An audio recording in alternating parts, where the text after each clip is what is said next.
Hello, grade 6. Stand up and let us pray.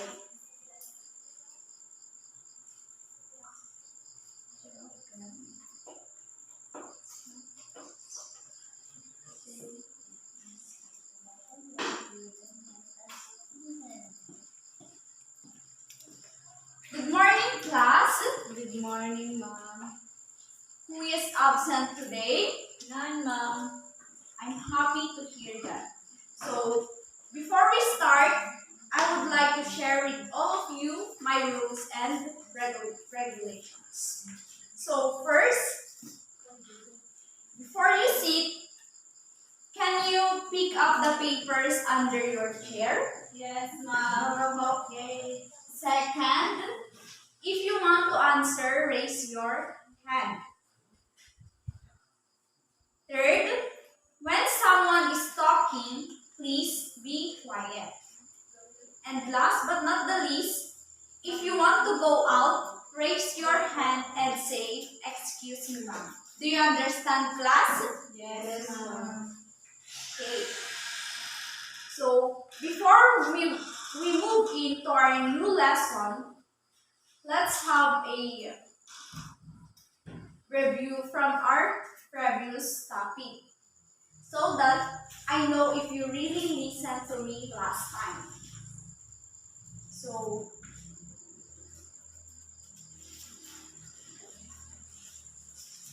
I have here an activity. Construct a pie graph using the following data. So, Jaisel, can you please construct a pie graph using this data? Yes, ma'am.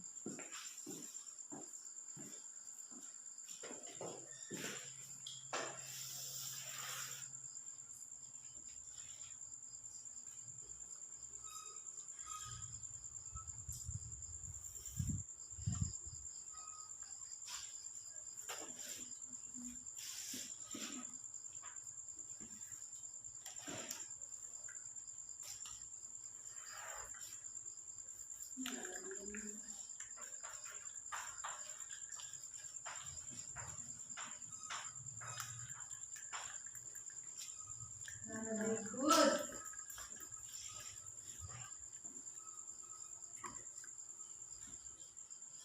Very good.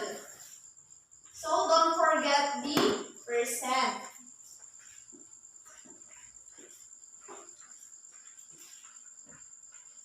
So the students who in favor of cookies and cream are 10 learners with 25%. And the students who in favor of double dutch with a number of 4 learners with 10%. The students who in favor of strawberry ice cream with 12 number of learners are with 30%. And the students who in favor of chocolate ice cream with a number of learners 4 with 10%, and the students who in favor of Rocky Road ice cream with 10 learners with 25%. So the total of this pie graph is 100%. Now, I know that you all understand our last topic. Let's proceed to our new topic. But before that, let's have an activity. What is that, ma'am? Oh, this is what we call a pie graph. So, As you can see, this pie graph, these are the weekly collection of garbage from elementary school by Tom T. Perez. So, their garbage are plastics, cans, plastic bottles, and paper. So, the paper are 50% and plastics are 40% and cans are 5% and plastic bottles are 5%. Now, I'm going to call someone to answer my question. So, first is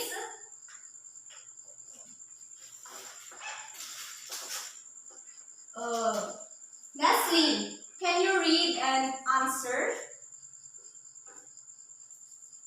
What kind of garbage are enumerated on the graph?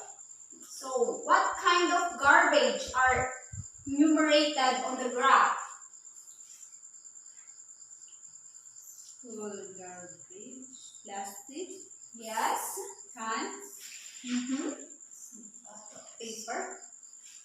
And plastic bottles, yes, it is the plastics, cans, plastics bottles, and papers. Next, Haina.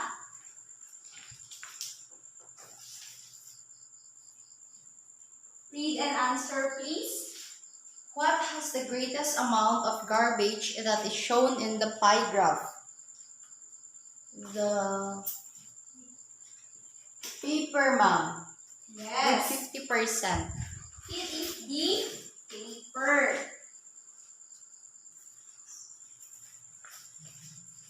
Last question, but not the least, Jaisel. How can you reduce paper as a big percent of garbage? How can you reduce paper as a big percent of garbages?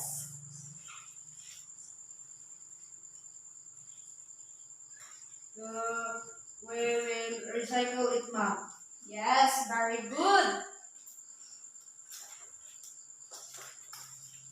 Reuse or recycle the garbage if it can be used again.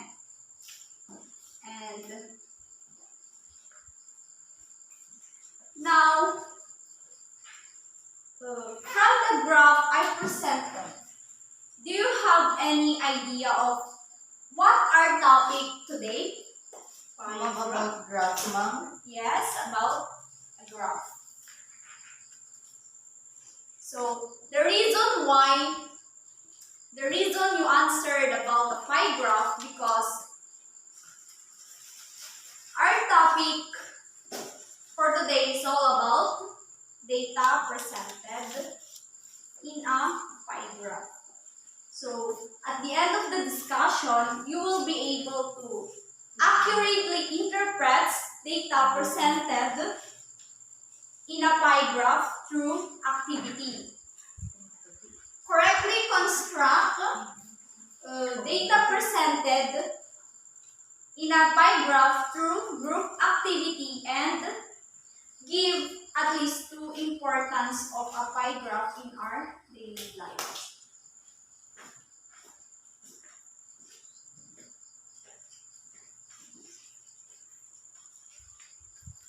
So, class, can you read please? Interpreting a pie graph. To interpret The pie pie graph, graph, you should understand understand percentage. percentages. Pie graphs often Label each segment with percentages. Yes.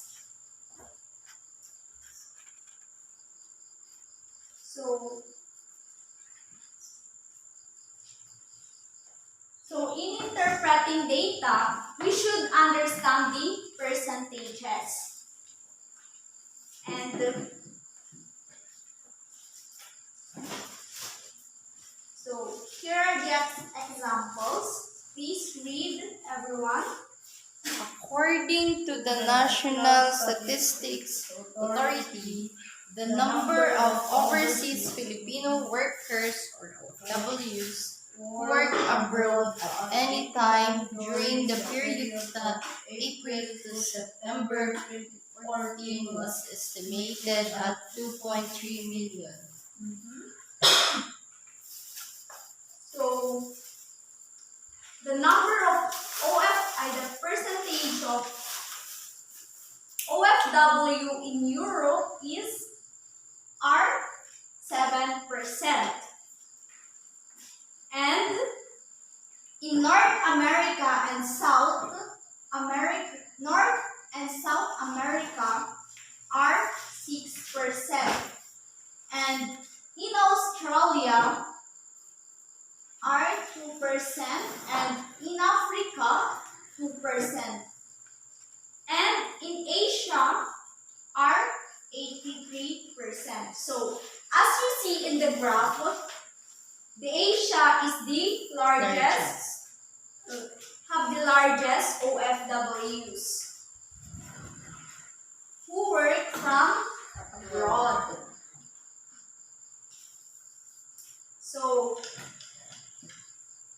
again, I have again questions here, and can you answer? Which continent has the largest number of OFWs? So which continent from this given pie graph? Europe. Wait. Asia, ma'am. Yes. Asia, ma'am. It is the Asia. Please read. The largest section of the graph, 83%, represents those who are working in Asia. Next, what percent of OFWs are working in Australia? How many percent daw ang nagtatrabaho sa Australia? 2%. 2%. Yes, 2%. Please read. We see that 2% of the OFWs are working in Australia. Next, which continent has the 7% of the total number of OFWs? What? Europe, ma'am. Yes, Europe. Please read. 7% of the OFWs are working in Europe. Last but not the least, what continents have the same total numbers of OFWs? So what are the continents that have the same total number of OFWs? Australia and Africa, ma'am. Yes, very good. The Australia and Africa. So here are the solutions on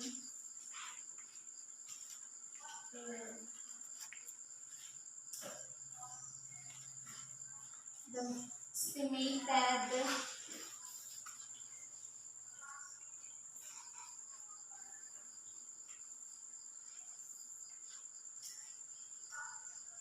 yan.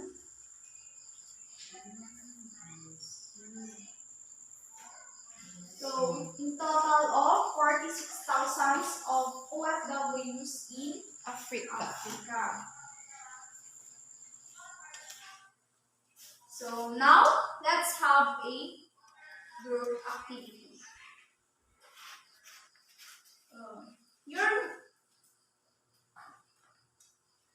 Now you will have a group activity. I will group you into three, and you are going to construct your own data presented in a pie graph. Just like what we did in our examples and also this. Yes, ma'am. Write your answers in a one full sheet of paper. You will pass that after 10 minutes. So here are the rubrics, the criteria, data organization, 10 points, clarity of levels, 5 points, representations, 5 points, the total of 24 points. Your time starts now.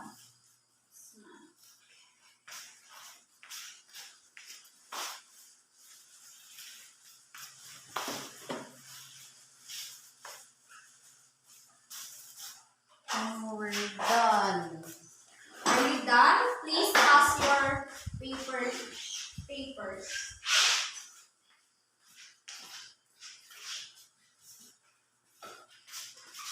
Thank you. Now, yes. What is the title of our topic for today? By graph, Graph. data presented using pie graph. Yes, very good. Data presented in a pie graph. So, in interpreting a pie graph, what should we understand? The graph.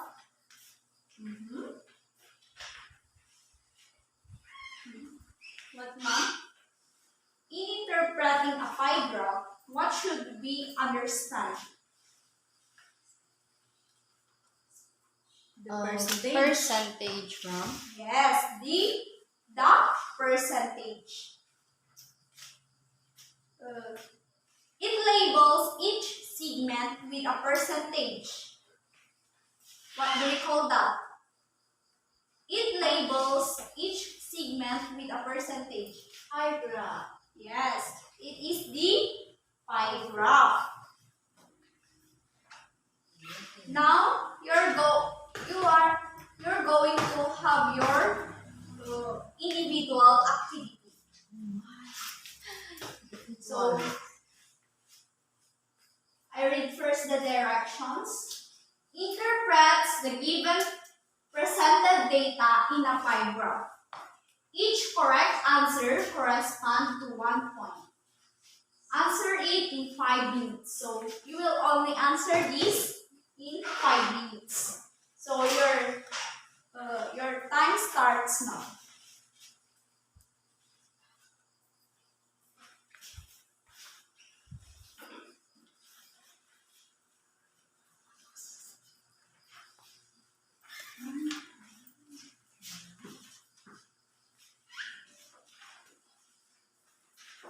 We're done, ma'am. We're done, ma'am.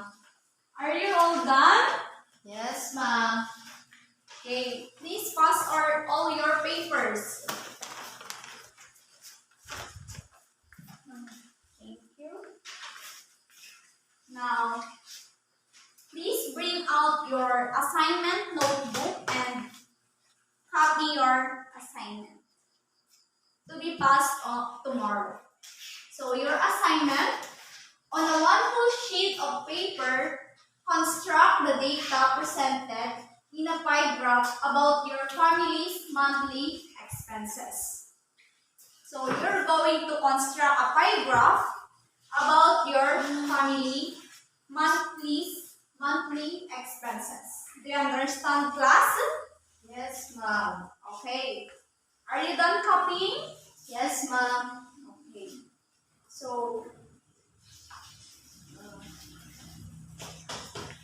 goodbye, class. Goodbye and thank you, ma'am.